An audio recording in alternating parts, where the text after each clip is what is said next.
84 লক্ষ জনই ভ্রমণ করে মনুষ্য জন্ম পেলাম, কিন্তু জন্ম তো সবাই পেয়েছি, জন্মটা হেলায় হারাচ্ছি। আর জন্ম ফিরে পাবো কিনা কোনো গ্যারান্টি নাই। তার প্রমাণ একটি দেখেন, ছোট্ট প্রমাণ দিয়ে যাই।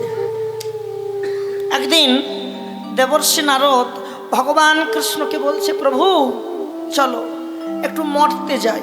মর্তধাম বলতে এই যে মর্তে একটু ভক্ত পরীক্ষা করতে চলো। ভগবান বলল, বেশ দেবর্ষি, আমরা আমাদের বেশে যাব না, আমাদের বেশে ভক্ত পরীক্ষা করতে গেলে ভক্ত আমাদের চিনে ফেলবে, তাই না? বেশ পরিত্যাগ করে দুজনে বেশ পরিত্যাগ করে আজকে গুরু শিষ্য হয়ে চললেন ভক্ত পরীক্ষা করতে। প্রথমেই আসলেন এক জমিদার বাড়িতে। ভগবান কৃষ্ণ দেবর্ষির গুরু সেজেছে আর দেবর্ষি শিষ্য হয়েছে। ভক্ত পরীক্ষা করতে আসলেন জমিদার বাড়িতে। জমিদার বাবু, আরে ও জমিদার বাবু, আমরা বড় ক্ষুধার্ত, একটু বৈষ্ণব সেবা দেবেন? বলল, জমিদার বললেন, এক কথাই বলে দিল, শোনো, আমি জীবনে বৈষ্ণব সেবা দেইনি, জীবনে দেইনি, আমি আজও বৈষ্ণব সেবা দেব না, যাও দূর হয়ে যাও। দেবর্ষি ছোট্ট বালক হয়েছে। জমিদার বাবু, ও জমিদার বাবু, আপনাকে বৈষ্ণব সেবা দিতে হবে না, আপনি আমাদের দুইজনকে একটু জল দান করুন। আরে শুনছো না বালক, আমি জীবনে বৈষ্ণব সেবা দেইনি, যাও দূর হয়ে যাও। জমিদারের আলয় থেকে বার হয়ে গেলেন। দেবর্ষি বললেন, প্রভু এই জমিদারকে তুমি কি অভিশাপ করবে? শোনো দেবর্ষি, একে অভিশাপ করব না, একে আশীর্বাদ করব। কি আশীর্বাদ? এর যত ধন সম্পত্তি আছে তা দ্বিগুণের দ্বিগুণ হয়ে যাবে। বেশ চলো আর একজন বৈষ্ণবকে পরীক্ষা করি। ওই দেখো দূরে তার ছোট্ট তালপাতার কুড়ে ঘর, ওই বুড়িমার এহকুল ওহকুল কেহ নাই, আছে একটা গাই গরু, ওই গাই গরুটি বুড়িমার একমাত্র সম্বল।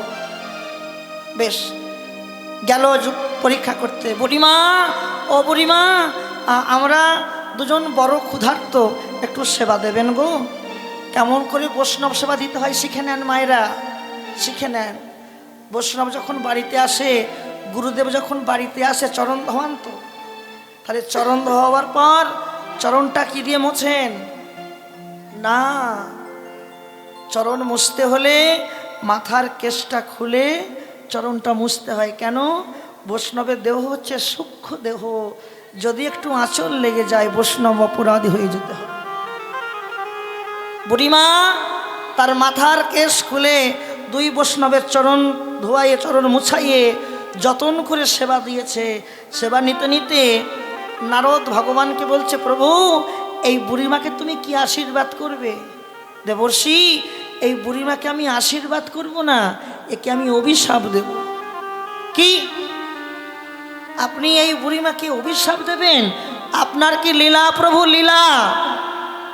যাকে দেবার কথা আপনার অভিশাপ, তাকে করলেন আশীর্বাদ, আর যাকে দেবার কথা আশীর্বাদ, তাকে করলেন অভিশাপ। দেবর্ষি, তুমি বুঝবে না, আমি ওই জমিদারকে কেন অভিশাপ না দিয়ে আশীর্বাদ করেছি জানো? কেন? ওই জমিদার আমাকে জীবনে চাইনি, আমাকে জীবনে ডাকেনি, জীবনে ভালোবাসেনি। ভালোবেসেছে টাকা পয়সা, ধন সম্পত্তি, ঐশ্বর্য ভোগ লালসা।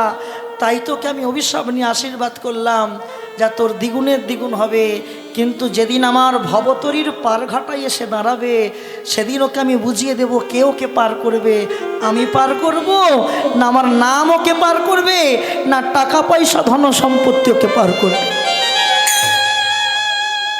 আর এই বুড়িমা এ তো সারা জনম কেঁদেছে, কি সারা জনম কৃষ্ণ বলে কেঁদেছে। তাই তো আমি চাই না বুড়িমাকে কৃষ্ণ বলে আর কি বুড়িমাকে আর কাঁদাতে চাই না। কেন? এই বুড়িমার জন্য আমি পুষ্প রথ সাজিয়ে নিয়ে এসেছি। বুড়িমাকে আমি নিজ হাতে পুষ্প রথে করে আমি সশরীরে স্বর্গধাম দর্শন করাবো। মায়েরা, জীবনে আশা করতে যেও না, মনটাকে স্থির রাখবে, মাথায় রাখবে আমি কীর্তন শুনতে এসেছি। কীর্তন শুনতে এসে আমি বসবো কোথায়? কর্তৃপক্ষরা অনেক জায়গা দিয়েছে, মাথায় রাখবেন আমি কোথায় বসে হরিকথা শ্রবণ করব। কোথায় বসে হরিকথা শ্রবণ করলে আমি কিছু বাড়ি নিয়ে যেতে পারবো? হ্যাঁ, বসবোটা কোথায় আগে বুঝে নেন। কীর্তন আসরে এসে দেখবেন কোথায় সাধুগুরু বৈষ্ণব বসে আছে, কোথায় সাধুগুরু বৈষ্ণব বসে আছে, কোথায় ভক্তরা গৌর বলে কাঁদছে, কৃষ্ণ বলে কাঁদছে। বসতে যদি হয় তাদের কাছে গিয়ে বসতে হয়, তাদের কাছে গিয়ে বসতে হয়। কেন মা? সাধুগুরু বৈষ্ণব হচ্ছে পরশমণি। কি মণি? পরশমণি। পরশমণির পরশে লোহা যেমন সোনা হতে পারে, বৈষ্ণবের কাছে গিয়ে বসলে আমরা তো বৈষ্ণব হতে পারলাম না। বৈষ্ণবের কাছে গিয়ে বসলে তার অঙ্গের এক বিন্দু পরশ যদি আমার অঙ্গে লাগে, একদিন না একদিন আমিও কিন্তু বৈষ্ণব হতে পারবো নি। তাই গৌর হরি বৈষ্ণবের পদধূলি তাহে মোর সানকেলি, তর্পণ মোর বৈষ্ণবের নাম। বিচার করিয়া মনে ভক্তি রস আস্বাদনে, মধ্যশ্রী ভাগবত পুরাণ। বিচার করতে শেখো। তাই তাহলে মায়েরা, আচ্ছা আচ্ছা বলেন তো এইটা এইটা কোন জায়গা? হ্যাঁ হ্যাঁ, তেওরপাড়া। ঠিক না গো না? তেওরপাড়া ছিল, কালকে পর্যন্ত ছিল। এখন কোন জায়গা বলেন তো? বৃন্দাবন। তোমাদের মাথার মুন্ডু। এটা তেওরপাড়াও নয়, বৃন্দাবনও নয়, উলুবেড়িয়া বাগানটাও নয়। এটা হচ্ছে পুরীধাম। মহাপ্রভু লীলা করছেন কোথায়? এটা কোন জায়গা? পুরীধামে। পুরীধামের কোথায়? গম্ভীরায়। ভাষা বুঝতে হবে। হ্যাঁ, আর যেসব মায়েরা বাড়ি চলে যাচ্ছে ওদের বলে যাই, এই মান গানের মিলন দর্শন না করে বাড়ি গেলে সকাল হলে এমন মান হবে, মরণের আগের দিন পর্যন্ত আর মান ভাঙবে না। বোঝা গেল? কিবা নারী, কিবা পুরুষ, কিবা ছোড়া, কিবা ছুরি, কিবা বিদ্যা, কিবা বুড়ি, মান গানের মিলন দর্শন না করে যে বাড়ি যাবে, সকাল হলেই তার মান আরম্ভ হয়ে যাবে, আর এসবে ভাঙবে না। বাড়ি যাবেন আপনারা? আমি বেশিক্ষণ কষ্ট দেব না, জানি আপনারা সুখী মানুষ, খুব সুখী। সারাদিন সংসার ধর্ম পালন করে হ্যাঁ কীর্তনাসরে এসেছেন, তো আমার বাপের 14 পুরুষ, ভাগ্য ভালো, আস্বাদন করো। তাই মহাপ্রভু আজকে মান করে বসে বসে কাঁদছেন। দর্শন করলেন পদকর্তা, দেখো দেখো আজ আমার গৌর হরির ভাব দেখো। ও গোয়া রে মার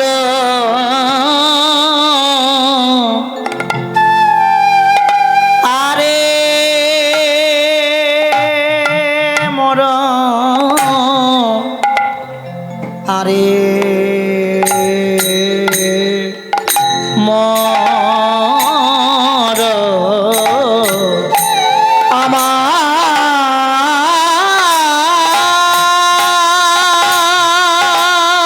গোড়া বাবা গোড়া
গৌরাঙ্গ চাঁদ গো অখিল জি বেরমন লক্ষণ হরি রে অখিল জি বেরমন লোচন ফাদ গো ওই অখিল জি বেরমন লোচন হরি রে অখিল জি বেরমন লোচন ফাদ গো ফাদ যে পেতেছে ফাদ যে পেতেছে গৌর ফাদ যে গৌর ফাদ যে পেতেছে কোনো মেঘি ধরবে বলে ফাদ যে পেতেছে জীবের মন মেঘি ধরবে বলে ফাদ যে পেতেছে মন মেঘি ধরবে বলে আমার গৌর হলো মন মেঘি ধরবে বলে মন মেঘি ধরবে বলে মন মেঘি ধরবে বলে মন মেঘি ধরবে বলে ফাদি যে পেতেছে জয় রাধে জয় রাধে। গৌর হরি ফাঁদ পেতেছে, ফাঁদ কি পেতেছে মায়েরা? ফাঁদ। বাহ, আচ্ছা বলেন তো ফাঁদ পাতে কারা? ফাঁদ পাতে কারা? মাকড়সা। ফাঁদ পাতে বেদেরা। কারা? যারা বেদ তারা ফাঁদ পাতে। কেন? পশু পাখি ধরবার লাগে। তাহলে এই জায়গায় এখন ফাঁদ পাতা হয়েছে। হ্যাঁ বলো তো বাবা, একটা ফাঁদে গ্রামের যত পশু পাখি আছে সবাই কি ধরা পড়ে? পড়ে কি? পড়ে না। আগে ধরা পড়ে কারা? যে সমস্ত পশু পাখি লোভীগ্রস্ত হয় আগে কিন্তু তারাই ধরা পড়ে। যারা লোভী, এই যেমন তোমরা লোভী হয়েছো বলে ধরা পড়েছো, আর লোভী যদি না হতে কোনো দিন ধরা পড়তে না পড়তে। আবার দেখবেন অনেক পশু পাখি ধরা পড়ে না, তারা ছটপট ছটপট ছটপট করে। কেন? ফাঁদ থেকে বার হওয়ার জন্য, হয় না? এখানে অনেক পশু পাখি ধরা পড়েছে, ছটপট ছটপট করছে, কখন বাড়ি যাব, ছটপট ছটপট করছে। আর ঠাকুর করুক একবার যদি কারেন্ট যদি চলে যায়, কারেন্টটা যদি চলে যায়, যদি অন্ধকারটা হয়ে যায়, কে কার ঘাড়ের উপর দিয়ে পাল্টা ঠিক নেই। হা হা হা নয়, ঠিক কি না? এখন কে কার ঘাড়ের উপর দিয়ে পালাবে তার ঠিক নেই। তাহলে মহাপ্রভু ফাঁদ পেতেছে। ভালো করে শোনো, সেই ফাঁদে যারা গৌরগত প্রাণ, যারা কৃষ্ণগত প্রাণ, তারাই কিন্তু আজকে ধরা পড়েছে। যেমন তোমরা ধরা পড়েছো বলে তোমরা কিন্তু এসেছো। ধরা যদি না পারতে কোনো দিন আসতে না। আহা, গৌরকে ভালোবাসতে হবে, নিতাইকে ভালোবাসতে হবে। শোনো, গৌরকে ভালোবাসতে বাসতে যদি আমার দেহটা ভালোবাসা করতে পারি, একদিকে ভালোবাসা আর একদিকে ভালোবাসা, একদিকে ভালোবাসা আর একদিকে ভালোবাসা। ভগবান থাকে কোথায়? ভগবান কোনো মন্দিরে থাকে না, কোনো পাথর দেওয়া ঘরে থাকে না, মার্বেল ঘরে থাকে না, এসি ঘরে থাকে না। ভগবান বললেন আমি কোন ঘরে থাকি জানো জীব? আমি কেবলমাত্র থাকি যদি কেউ ভালোবাসা করে আমাকে ডাকতে পারে। ভালোবাসা মানে কি মা? ভালোবাসা মানে কি? ভালোবাসা। আমার এই বাসাটা যদি ভালো হয়, বাসা মানে ঘর, আমার হৃদয় ঘর যদি ভালো হয়, ভগবান বললেন আমি সেই ঘরে বিরাজ করি। তাহলে বাসাটাকে সুন্দর করতে হবে, বাসাটাকে সুন্দর করো। কেন? বাসা সুন্দর হবে কি করে মা? কথাগুলো শোনেন। বাসা সুন্দর করব কি করে? কীর্তনাসর এসেছেন, যে যে জায়গায় বসে কীর্তন শ্রবণ করছেন মাথায় রাখবেন আপনি ভজন সাধন করছেন। আবার বিশেষ করে আজকের যে পূর্ণিমা তিথি, আজকে যে তিথিটা, এই তিথিতে হরিকথা শ্রবণ করছেন, এটাও কিন্তু পরম সৌভাগ্য। আর জন্মের স্বীকৃতি ছিল, তাই এ জন্মে সাধুর বাজারে এসে কীর্তন শ্রবণ করছেন। স্বীকৃতির ফল যদি না থাকে কোনোদিন পাওয়া যাবে না। যেমন আমার নিমাইয়ের মা, আমার নিমাইয়ের মা। নিমাইয়ের মায়ের নাম কি মায়েরা? বলো বলো। সচী মাতা কিংবা সচী রানী। হ্যাঁ, ভালো করে শোনো, খুব বড় তত্ত্ব। সচী মানে কি? সচীকে ভাঙলে কি আসে? সুচি। সুচি মানে পবিত্র। তার মানে কি দাঁড়ালো? জগতের সচী নাম কাদের হয়? জগতের সচী নাম তাদের হয় যাদের মধ্যে কোনোদিন অসুচি প্রবেশ করে না। কি বললাম? যাদের মধ্যে কোনোদিন অসুচি প্রবেশ করে না। কিন্তু হায় হায়, আমরা তো জানি যারা মা হয় প্রত্যেকটা মায়েরই তো অসুচি হয়। হ্যাঁ, প্রত্যেকটা মায়ের অসুচি হয়। তাহলে নিমাইয়ের মা, উনিও তো সন্তানকে গর্ভে ধরেছিলেন। নিমাই গর্ভে ছিল না? গর্ভে ছিল। মাও হলো, সন্তান ভূমিষ্ঠ হলো, তাহলে অসুচিও হলো, আবার নাম সচি হলো কি করে? আমরা যে মাতৃগর্ভে থাকি, আমাদের কথা বলছি, সবার কথা, যে মাতৃগর্ভে থাকি, মায়ের গর্ভটা সৃষ্টি হয় কি করে? পিতামাতার দৈহিক মিলন, দৈহিক মিলনের ঔরসের গর্ভ, আর সেই গর্ভে আমরা থাকি। তাহলে আমাদের জন্ম পিতামাতার দৈহিক মিলনের ঔরসে। কিন্তু নিমাই সে তো কোনো ঔরসজাত সন্তান নয়। কি সে কি ঔরসজাত সন্তান? কিন্তু এখানে শাস্ত্রে প্রমাণ আছে, স্বামী স্ত্রীর দৈহিক মিলন না হলে তো গর্ভ হয় না। তাহলে সচী মায়ের গর্ভ হলো কি করে? ভালো করে শুনে রেখে দেন, সচী মায়ের গর্ভটা কি করে হলো দেখেন। শ্রী গুরুর জিহ্বা লিঙ্গ দ্বারা কর্ণ জনিদার দিয়ে যে বিষ গর্ভে যায়, গর্ভে গিয়ে গর্ভ হয়, সেই গর্ভে গৌর চাঁদের আবির্ভাব হয়। নিতাই গৌর। কি বললাম? শ্রী গুরুদেবের জিহ্বা লিঙ্গ দ্বারা কর্ণ জনিদার দিয়ে যে বিষ গর্ভে যায়, গর্ভে গিয়ে গর্ভ হয়, সেই গর্ভেই তো গৌর চাঁদের আবির্ভাব হয়। তাহলে গর্ভটাকে ঠিক রাখতে হবে। আর ওই গর্ভ নারী পুরুষ উভয়ের সবারই হয়, যদি কারো ভাগ্যে হয় বৈষ্ণবের কৃপা। ওই গর্ভ সবার হয়, হতে পারে যদি কারো ভাগ্যে হয় সাধুগুরু বৈষ্ণবের কৃপা। এই যে প্রহ্লাদ, ভালো করে অনুভূতি করো, এক একটা প্রমাণ। প্রহ্লাদের পিতা কে ছিল? হিরণ্যকশিপু। একজন দৈত্য ছিল, অসুর ছিল। ভাবতে পারছেন, একটা অসুরের ঔরসে, হ্যাঁ, একটা অসুরের ঔরসে একটা কৃষ্ণ ভক্ত সন্তান কি করে আসে? কি, যার পিতা একজন দৈত্য অসুর, তার পুত্র কি করে হয় কৃষ্ণ ভক্ত? আরে পিতা যাই হোক না কেন, তার মা কয়াধু ছিল তো ভালো ভক্তিমতী। কয়াধু ছিল ভক্তিমতী। কয়াধু যখন গর্ভবতী হলেন, হিরণ্যকশিপুর তপস্যায় চলে গেলেন সাধনা করতে গেলেন। দেবতারা মনস্থির করেছে, কয়াধুর গর্ভে যে আসছে একে হত্যা করতে হবে। কেন?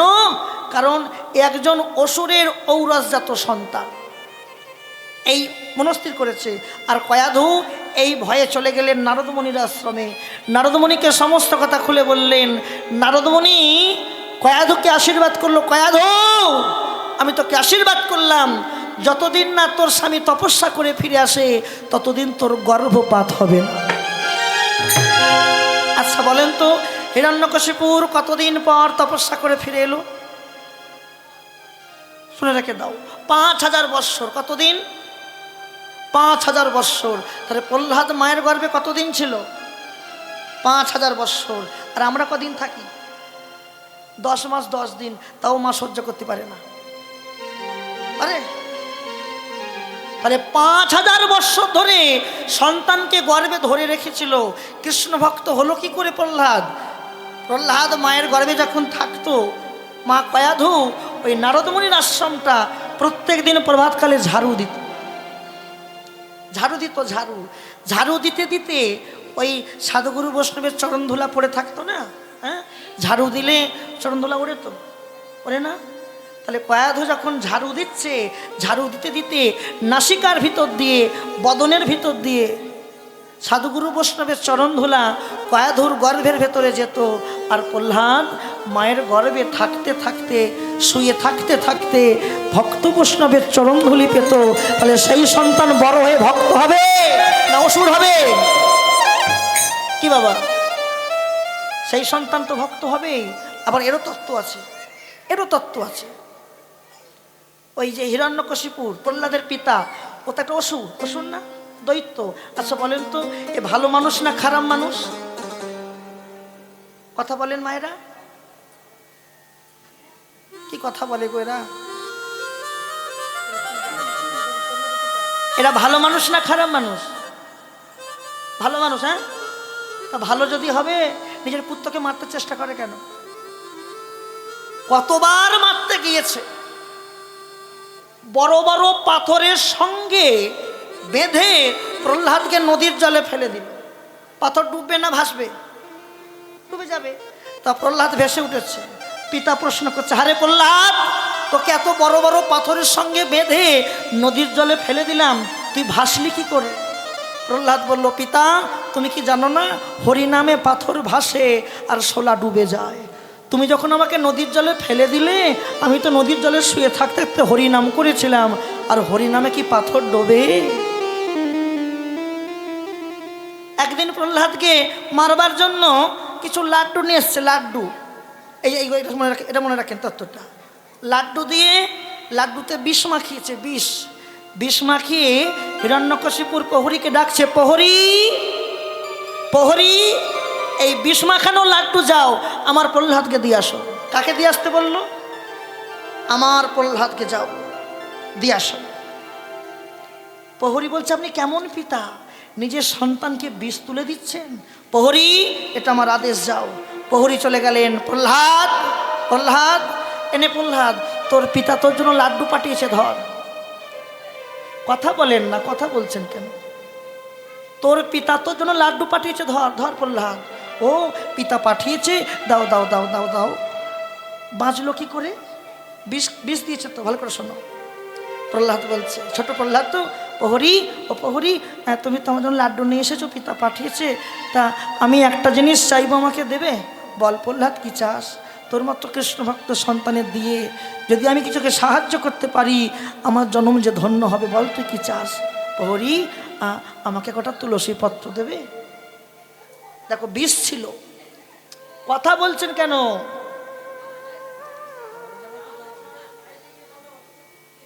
হ্যাঁ, আমাকে কটা তুলসী পত্র দেবে? তুলসী পত্র কেন দেব না? তোর মতো কৃষ্ণ ভক্ত সন্তানের সেবা করতে পারলে আমার যে জনম ধন্য হবে। দাঁড়া প্রহ্লাদ, দাঁড়া। কটা তুলসী পত্র নিয়ে এসে দিয়েছে। দেওয়ার পরে প্রহ্লাদ কি করলো, ঘরের ভিতর থেকে দরজা বন্ধ করে দিল। আর যেই দরজা বন্ধ করে দিয়েছে, প্রহরী মনে মনে ভাবছে, আমি আজকে দেখতে চাই প্রহ্লাদকে কে বাঁচায়, প্রহ্লাদকে কে বাঁচায়। ওই বিষ মাখানো লাড্ডুর উপরে কটা তুলসী পত্র রেখে প্রহ্লাদ মনে মনে ডাকছে, ওং নমো ভগবতে বাসুদেবাই নমো, ওং নমো ভগবতে বাসুদেবাই নমো, ওং নমো ভগবতে বাসুদেবাই নমো। সঙ্গে সঙ্গে কে এসে বলছে, প্রহ্লাদ আমাকে নাড়ু দে, আমাকে নাড়ু দে। ওই দৃশ্য দর্শন করলেন প্রহরী। প্রহরী দর্শন করার পর সঙ্গে সঙ্গে চলে গেলেন হিরণ্যকশিপুরের কাছে। মহারাজ, এতদিন আমি আপনার রাজ্যে রাজত্ব করেছি, কিন্তু আজ আমি জানাতে এসেছি, আজ থেকে আপনার রাজ্যে রাজত্ব আর করব না। দাসত্ব যদি পালতে হয়, এমন কারো দাসত্ব করব, দাসত্ব করতে করতে আমার জন্মটা ধন্য হবে। নিতাই গৌর হরি। দেখো কেমন পিতা, দেখে নাও কেমন পিতা। দেখো মাঝরাত্রে সবাই ঘুমিয়ে পড়েছে, গায়ে একটা চাদর মুড়ি দিয়ে হিরণ্যকশিপুর প্রহ্লাদের ঘরে গেছে। প্রহ্লাদ, কে?